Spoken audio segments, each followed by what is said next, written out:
actually pay it. None of those things are true currently. So the reason that departments can't pass audits is because the payments don't have a categorization code. It's like just a massive number of blank checks just flying out the building. So you can't reconcile blank checks. You've got comment fields that are also blank, so you don't know why the payment was made. And then we've got this truly absurd, a do not pay list, which can take up to a year for an organization to get on a do not pay list. And this, we're talking about terrorist organizations, we're talking about known fraudsters, known aspects of waste, known things that do not match any congressional appropriation, can take up to a year to get on the list, and even once on the list is not used. It's mind-blowing. So what we're talking about here, we're really just talking about adding common sense controls that should be present, that haven't been present. So you say, like, well, how could such a thing arise? That seems crazy.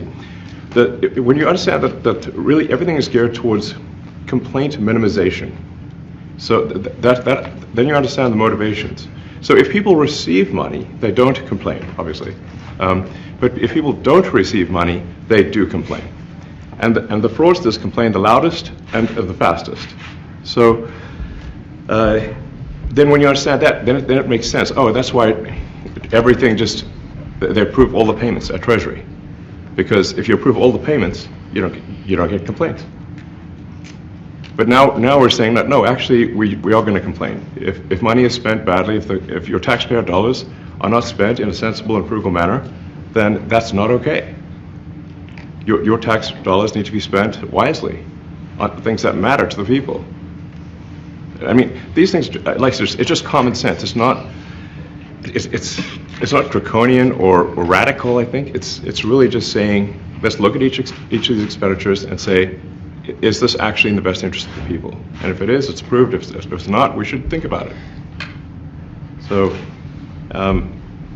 there's crazy things like just cursory examination of Social Security, and we've got people in there that are 150 years old. Now, do you know anyone who's 150? I don't. Okay. They should be on the Guinness Book of World Records. They're missing out. That's a case where, like, I think they're probably dead. It's my guess. Or they should be very famous, one of the two. And then there's a whole bunch of Social Security payments where there's no identifying information. Well, like, why is there no identifying information? Obviously, we want to make sure that people who deserve to receive Social Security do receive it, and that they receive it quickly and accurately. Also, another crazy thing. So, one of the things is, like, we are trying to sort of right-size the federal bureaucracy, just make sure that this. Obviously, there need to be a lot of people working for the federal government, but not as many as currently. So we're saying, well, okay, well, if people can retire, with full benefits and everything, that would be good. They can retire, get their retirement payments, everything. And then we were told, this is actually, I think, a great anecdote, because we were told, no, the most number of people that could retire possibly in a month is 10,000. We're like, well, why is that? Well, because all the retirement paperwork is manual on paper. It's manually calculated, then written down on a piece of paper. Then it goes down a mine. And like, what do you mean a mine? Like, yeah, there's a limestone mine where we store all the retirement paperwork. And you look at a picture of this mine. We'll post some pictures afterwards.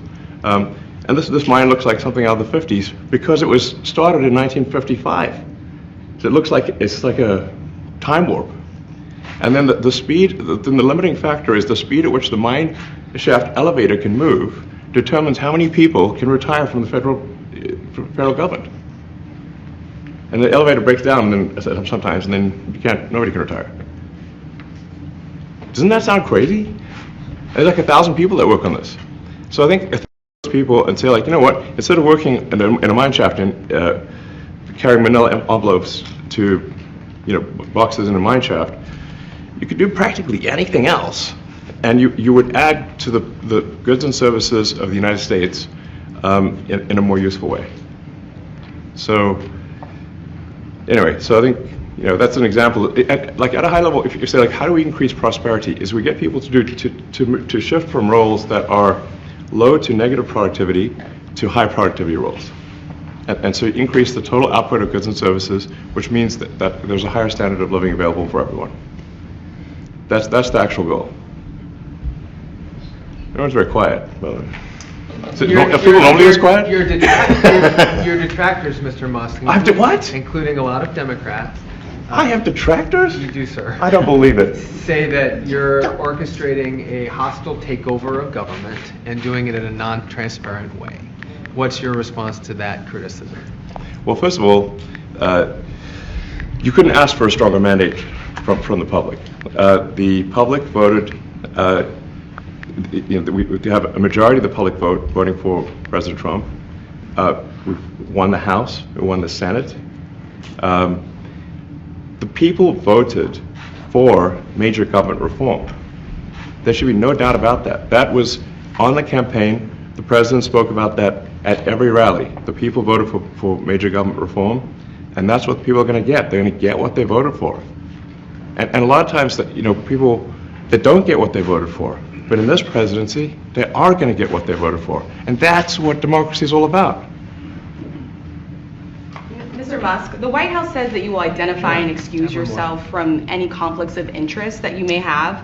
Does that mean that you are in effect policing yourself? What are the checks and balances that are in place to ensure that there is accountability and transparency? So, the kind of things we're doing are, I think, very, very simple and basic. They're not. What I mentioned, for example, about Treasury, just making sure that payments that go out, taxpayer money that goes out, is categorized correctly, that the payment is explained, that organizations on the do not pay list, which takes a lot to get there, that actually are not paid, which currently they are paid. These are not individual judgment decisions. These are about simply having sensible checks and balances in the system itself to ensure that taxpayer money is spent well. So it's got nothing to do with, like, say, a contract for some company of mine at all. But if there is a conflict of interest when it comes to you yourself, for instance, you've received billions of dollars in federal contracts when it comes to the Pentagon, for instance, which the president, I know, has directed you to look into. Yeah. Are you policing yourself in that? Is there any sort of accountability check and balance in place that would provide any transparency for the American people? Well, all of our actions are fully public. So if you see anything, you say, like, wait a second, hey, Elon, that seems like maybe that's, there's a conflict there. It's not like people are going to be shy about saying that. They'll say it immediately, Including you yourself. Yes. But transparency is what builds trust, not simply somebody asserting trust. So not somebody saying they're trustworthy, but transparency, so you can see everything that's going on. And then you can see, am I doing something that benefits one of my companies or not? It's totally obvious. And if we thought that, we would not let him do that segment or look in that area if we thought there was a lack of transparency or a conflict of interest. And we watch that also. He's a big businessman. He's a successful guy. That's why we want him doing this. We don't want an unsuccessful guy doing this. Now, one thing also that Elon hasn't really mentioned are the groups of people that are getting some of these payments. They're ridiculous. And we're talking about billions of dollars that we've already found. We found fraud and abuse. I would say those two words as opposed to the third word that I usually use, but in this case, fraud and abuse. It's abusive because most of these things are virtually made up, or certainly money shouldn't be sent to them. And you know what I'm talking about. It's crazy. So, but we're talking about tens of billions of dollars that we've already found. And now a judge who's an activist judge wants to try and stop us from doing this. Why? Why would they want to do that? I campaigned on this. I campaigned on the fact that I said government is corrupt. And it is very corrupt. It's very, very, it's also foolish. As an example, a man has a contract for 3 months and the contract ends, but they keep paying him for the next 20 years, because nobody ends a contract. You get a lot of that. You have a contract that's a 3-month contract. Now, normally, if you're in a small, in all fairness, it's the size of this thing is so big. Yeah. But if you have a contract and you're in a regular business, you end the contract in 3 months. It's a consultant. Here's a contract for 3 months, but it goes on for 20 years. And the guy doesn't say that he got money for 20 years, They don't say it. They just keep getting checks month after month. And you have various things like that, and even much worse than that, actually, much worse. and I guess you call that incompetence, maybe. Yeah. It could be corruption, it could be a deal's made on both sides, where the guy gets the money, he kicks, I think there's a lot of kickback here. I see a lot of kickback here. There's a lot of kickbacks. A tremendous kickback, because nobody could be so stupid to give out some of these contracts, Yes. so he has to get a kickback. So that's what I got elected for, that and borders and military, and a lot of things, but this is a big part of it. And I hope that the court system is going to allow us to do what we have to do. We got elected to among other things, find all of this fraud, abuse, all of this horrible stuff going on. And we've already found billions of dollars, not like a little bit, billions, many billions of dollars. And when you get down to it, it's going to be probably close to $1 trillion. It could be close to $1 trillion that we're going to find. That will have quite an impact on the budget. And you'll go to a judge where they handpick a judge, and he has certain leanings. I'm not knocking anybody for that, but he has certain leanings, and he wants us to stop looking. How do you stop looking? I mean, we've already found it. We have a case in New York where a hotel has paid $59 million, $59 million because it's housing migrants, illegal migrants, all illegal, I believe. And they were being paid twice the normal room rate at 100% occupancy. Unbelievable. So it's a racket. Yeah. Mr. Musk, can I ask you a question? You Well, said if I may sort of just going for the President's comments, at a high level, you say, well, what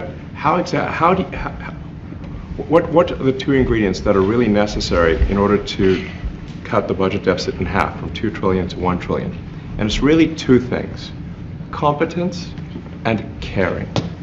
And if you add competence and caring, you'll cut the budget deficit in half. And I fully expect to be scrutinized and get a daily proctology exam, basically. Might as well just camp out there. So it's not like I think I can get away with something. I'll be scrutinized nonstop. But with support of the President, we can cut the budget deficit in half from 2 trillion to 1, and then with deregulation, because there's a lot of sort of regulations that don't ultimately serve the public good. We need to free the builders of America to build. And if we do that, that means I think we can get the economic growth to be maybe 3-4%, maybe 5%. And that means if you can get $1 trillion of economic growth and you can cut the budget deficit by $1 trillion, between now and next year, there is no inflation. There's no inflation in 26. And if the government is not borrowing as much, it means that interest costs decline. So the mortgage, their car payment, their credit card bills, anything, their student debt, the monthly payments drop. That's a fantastic scenario for the average American. I mean, imagine they're going down the grocery aisle and the prices from one year to the next are the same, and their mortgage, all their debt payments dropped. How great is that for the average American? We had That's no what we're idea. We had no idea we were going to find this much, and it's open. It's not like complicated. It's not that simple stuff. complicated. It's Just like a lot of work. Yeah. we can't believe it. A lot of work, a lot of smart people involved. Very, very smart people. But you're talking about anywhere maybe $500 billion. It's crazy the kind of numbers you're It is really talking crazy. about. Normally when you're looking at something, you'll find you're looking for 1 out of 100. Here you're almost reversing it. You look for one that's good. Yeah. And you can look at the title and you say, why are we doing this? Why are we doing that? And the public gets it. You've seen the polls. The public is saying, why are we paying all this money? This for years, this has gone on. Mr. Musk, President you Trump, said- Senator- Yeah, go ahead. Wait, go ahead. Senator Rand Paul today said that DOGE cuts will ultimately need a vote in Congress. Do you agree with that? Is that the I plan? really don't know. I know this. We're finding tremendous fraud and tremendous abuse. If I need a vote of Congress to find fraud and abuse, it's fine with me. I think we'll get the vote, although there'll be some people that wouldn't vote. And how could a judge want to hold us back from finding all of this fraud and finding all of this incompetence? Why would that happen? Why would even Congress want to do that? Now, Congress, if we do need a vote, I think we'd get a very easy vote because we have a track record now. We've already found billions of dollars of abuse, incompetence, and corruption. A lot of corruption. If a judge does block one of your policies, part of your agenda. Will you abide by that ruling? Will you comply Well, I with that always order? abide by the courts, and then I'll have to appeal it. But then what he's done is he slowed down the momentum, and it gives crooked people more time to cover up the books. You know, if a person's crooked and they get caught, other people see that, and all of a sudden it becomes harder later on. So, Yeah. the answer is I always abide by the courts, always abide by them, and will appeal. But appeals take a long time, and I would hope that a judge, if you go into a judge and you show him, here's a corrupt situation, we have a check to be sent, but we found it to be corrupt. Do you want us to send this Yeah, corrupt check to a exactly. person, or do you want us not to give it and give it back to the taxpayer? I would hope a judge would say, don't send it, give it back to the taxpayer. Yeah, if I can add to that, what we're finding is that a bunch of the fraud is not even going to Americans. So I think we can all agree that if there's going to be a fraud, it should at least go to Americans. But a bunch of the fraud rings that are operating in the United States and taking advantage of the federal government, especially in the entitlements programs, are actually foreign fraud rings. They're operating in other countries and actually exporting money to other countries. We should stop that. Mr. Musk, you And said, this is big numbers. Talk about $100 to $200 billion a year. Serious money. Mr. Musk, you said on X Yeah. that an example of the fraud that you have cited was $50 million of condoms was sent to Gaza. But after fact check this, apparently Gaza in Mozambique, and the program was to protect them against HIV. So can you correct the statements? It wasn't sent to Hamas actually, it was sent to Mozambique, which makes sense why condoms was sent there. Yeah. And how can we make sure that all the statements that you said were correct, so we can trust what you say? Well, first of all, some of the things that I say will be incorrect and should be corrected. So nobody's going to bat 1,000. I mean, we will make mistakes, but we'll act quickly to correct any mistakes. I'm not sure we should be sending $50 million worth of condoms to anywhere, frankly. I'm not sure that's something Americans would be really excited about. And that is really an enormous number of condoms, if you think about it. But if it went to Mozambique instead of Gaza, I'm like, okay, that's not as bad, but still, why are we doing that? Mr. Musk, can you talk a little bit about how closely you're working with agency heads as you're directing these cuts? Do they have how much input do agency heads have when you're making these decisions? Yeah, we work closely with the agency heads, there are sort of checks in place. So it's not just us just going in and doing things willy-nilly. It's in partnership with the agency heads, and I check frequently with the president to make sure that this is what the president wants to have happen. So we talk almost every day, and I double check things to make sure, is this something, Mr. President, you want us to do this? Then we'll do it. USAID has been one of your main targets. Are you concerned at all that some of the cuts or that shutting that agency altogether may lead to diseases or other bigger problems starting in other countries that then come to the United States? Yeah, so that's an interesting example. So that's something where we work closely with the State Department and Secretary Rubio. And we have, for example, turned on funding for Ebola prevention and for HIV prevention. Left that, you said? Yes, correct. And we are moving fast, so we will make mistakes, but we'll also fix the mistakes very quickly. Do you So see it as a worthy cause, USAID? I think that there are some worthy things, but overall, if you say what was the bang for the buck, I would say it was not very good.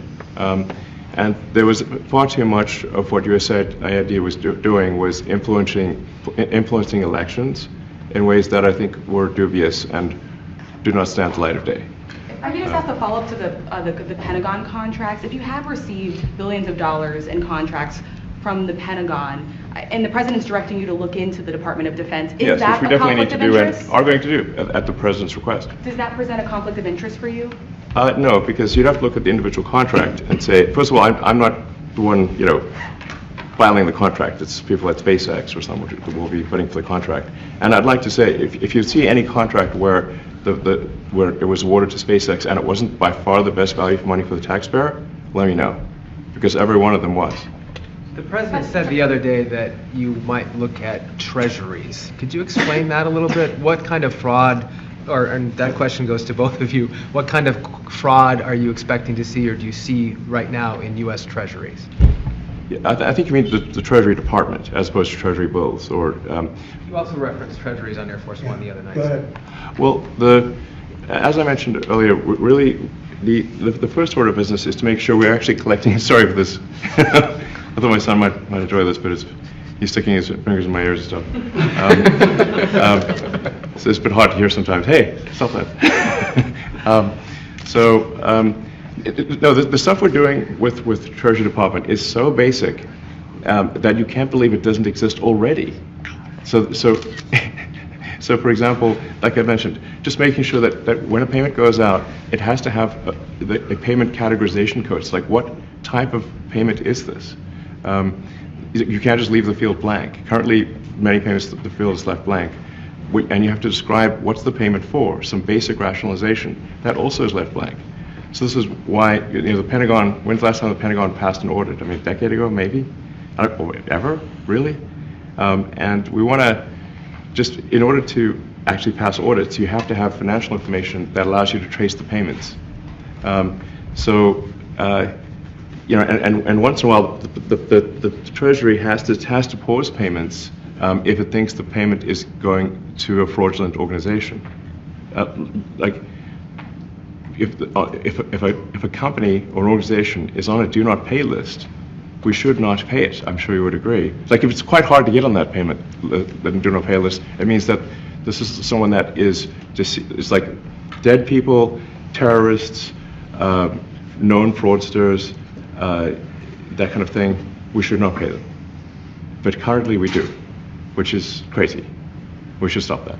Many transactions. And by the way, hundreds, thousands of transactions like that. We have a big team.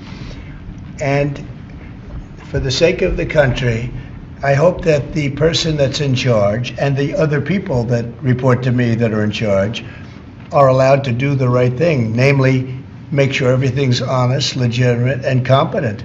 But we're looking at just, when you look at USAID, that's one. We're going to look at the military, we're going to look at education. They're much bigger areas. But the USAID is really corrupt. I'll tell you, it's corrupt. It's incompetent, and it's really corrupt.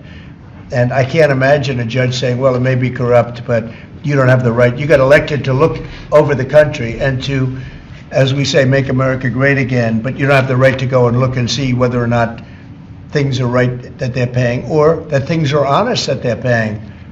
And nobody can even believe this. Other people, law professors, they've been saying, how can you take that person's right away? You're supposed to be running the country, but we're not allowed to look at who they're paying it to and what they're paying. We have massive amounts of fraud that we caught. I think we probably caught way over a lot of billions of dollars already in, 2 weeks? Yes. And it's going to go to numbers that you're not going to believe. And much, as I said, much is incompetence and much is dishonesty. We have to catch it. And the only way we're going to catch it is to look for it.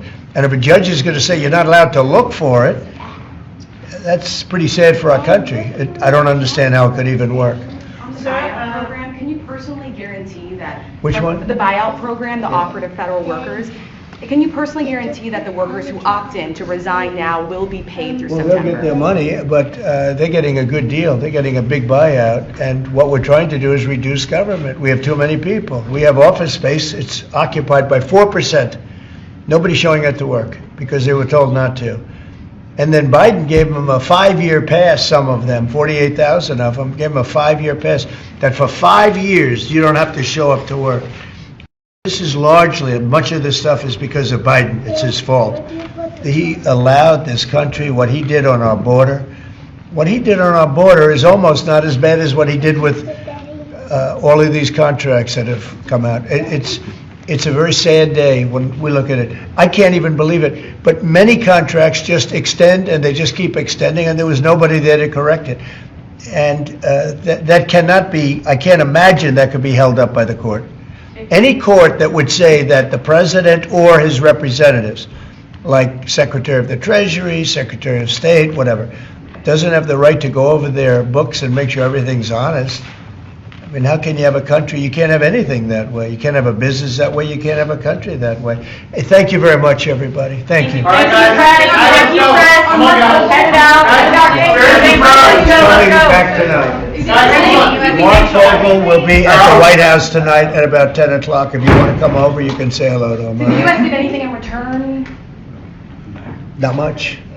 No, they were very nice. We were treated very nicely by Russia, actually.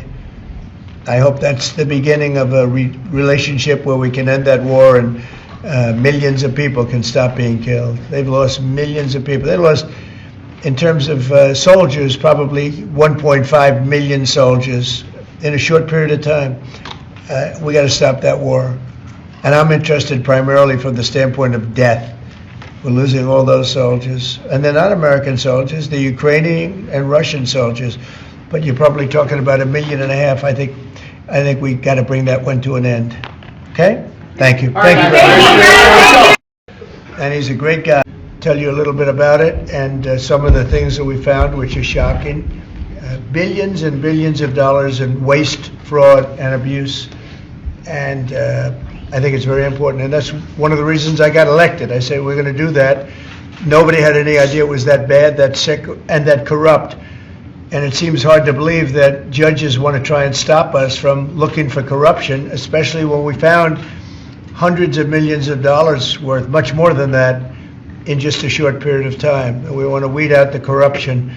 And it seems hard to believe that a judge could say, we don't want you to do that. Well, so maybe we have to look at the judges, because that's a very serious, I think it's a very serious violation. I'll ask Elon Musk to say a few words, and we'll take some questions. Elon?